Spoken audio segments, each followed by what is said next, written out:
নমস্কার, সকলকে জানাই শুভ নববর্ষ। আর এই নববর্ষের প্রথম ভিডিও হতে চলেছে আমার এটা। আর এই ভিডিওটা যারা দেখছো, বিশেষ করে যারা মোহনবাগান সমর্থক আছো, মোহনবাগানি আছো, তাদের জন্য কিন্তু এই ভিডিওটা একটা আপসেটের ভিডিও হতে চলেছে। তারা একটু হলেও মনক্ষুণ্ণ হবে এই ভিডিওটা দেখে, কিন্তু এই যে আপডেটগুলো দেবো আমি এই ভিডিওতে, আপডেটগুলো একদম শিওর আপডেট। কিছু কিছু আপডেটের কনফিউশন আছে। চলো এবার ভিডিওর মেন টপিকে যাওয়া যাক। কলিঙ্গ সুপার কাপ যেটা সামনে আসছে, আর এই সুপার কাপ জিতলে মানে যারা চ্যাম্পিয়ন হবে তারা কিন্তু এএফসি চ্যালেঞ্জ লিগ সেখানে খেলতে পারবে, মানে এশিয়ান স্টেজে তারা ভারতকে রিপ্রেজেন্ট করতে পারবে। ঠিক এই জায়গাতেই কিন্তু মোহনবাগান সুপার কাপকে কোনোভাবেই গুরুত্ব দিচ্ছে না।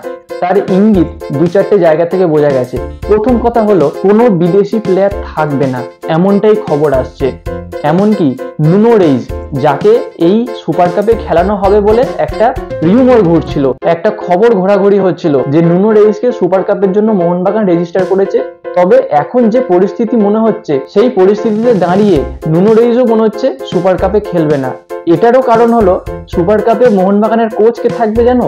বাস্তব রায়। মোহনবাগানের যে হেড কোচ ছিল মলিনা, সে কিন্তু এই সুপার কাপে মোহনবাগানকে কোচিং করাচ্ছে না, করাচ্ছে বাস্তব রায়, এবং তাকে অ্যাসিস্ট করবে, মানে অ্যাসিস্ট্যান্ট কোচ হচ্ছে ডেগি কার্ডোজো। এবার তোমরাই বলো, মোহনবাগান ম্যানেজমেন্ট আলটিমেটলি চাইছেটা কি? লিগ শিল্ড জিতে গেছে, মানে আইএসএল লিগ শিল্ড যেটা, সেটা জিতে গেছে, আইএসএল ট্রফি জিতে গেছে। এবার যে সুপার কাপ আসছে সেটা কি তারা চায় না? হ্যাঁ মানছি, লিগ শিল্ড যেটা জিতেছে তার মাধ্যমে মোহনবাগান এএফসি চ্যাম্পিয়ন লিগ 2 খেলবে, যেটা এএফসি চ্যালেঞ্জ লিগের থেকেও আরো ওপরে। আর যদি সুপার কাপও মোহনবাগান জিততো, তারপরে এএফসি চ্যালেঞ্জ লিগে চান্স পেত, সেক্ষেত্রেও কিন্তু মোহনবাগান অবশ্যই আগে খেলতো এএফসি চ্যাম্পিয়ন লিগ 2, এবং যে এএফসি চ্যালেঞ্জ লিগের জায়গাটা খালি থাকতো সেটা সম্ভবত খেলতো এফসি গোয়া। কারণ যে দল আইএসএল এর সেকেন্ড পজিশনে শেষ করেছে তারাই এএফসি চ্যালেঞ্জ লিগটা খেলবে, এমনটাই আপডেট আছে এই মুহূর্তে।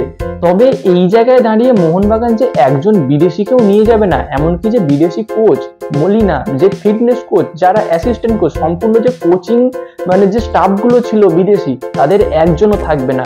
নুনো রেইজ থাকতেও পারে, নাও পারে। এই জায়গাটা 50-50 চান্স। শিওর ভাবে আমি বলতে পারবো না যে নুনো রেইজ থাকবে না, আবার থাকতেও পারে, নাও পারে।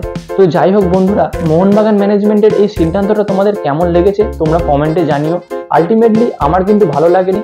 যে টুর্নামেন্ট তুমি খেলছো সেই টুর্নামেন্টকে গুরুত্ব দাও, সেটা আইএসএল হোক, সিএফএল হোক বা সুপার কাপ হোক। দেখো, অন্য যে দল সুপার কাপ জিতবে সে তো ফুল টিম নিয়ে যাবে। সেখানে গতবারে ইস্ট বেঙ্গল চ্যাম্পিয়ন হয়েছিল। আর যাই হোক, ইস্ট বেঙ্গল চ্যালেঞ্জ লিগে ভালো খেলতে পারুক আর না পারুক, তাদের দল অনুযায়ী তারা তো সম্পূর্ণ শক্তির দলটা নামিয়েছিল, তাই না?